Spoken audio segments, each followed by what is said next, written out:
and we are pleased to be able to share that experience with you in Nanjing.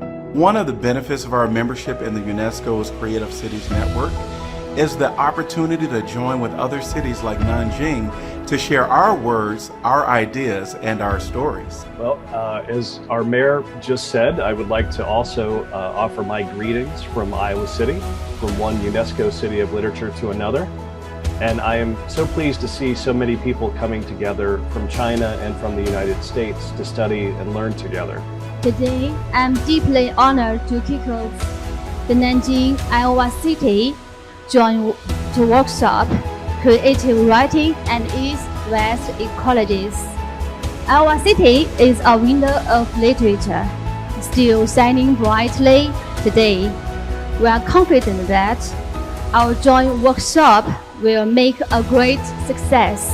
Thank you so much, and I bring greetings first and foremost from the co-founder of the IWP, Nie Waling, who proposed a very long time ago in 1967 to 非常感谢南京的作家、诗人、同学和朋友们，今天非常高兴能和大家一起开启我们的学作之旅。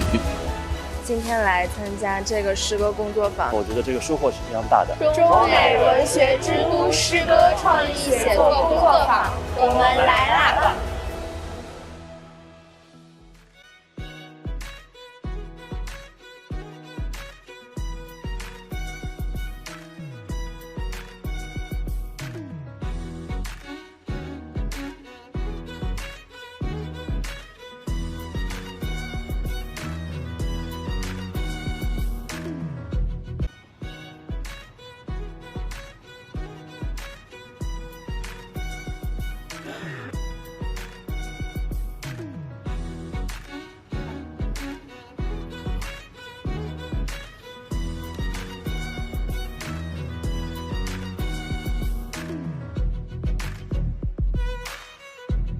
非常感谢各位这个学员的加入。南京作为这个中国唯一的这个世界文学之都啊，那么我们的意义和我们的使命，那么就体现在我们这个小小的这个工作坊上。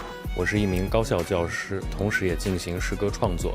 很荣幸呢，这次能够入选中美文学之都诗歌创意写作工作坊。当我第一次看到这个绝句网站的时候，我觉得它就像一个词语的池塘，词语的海洋。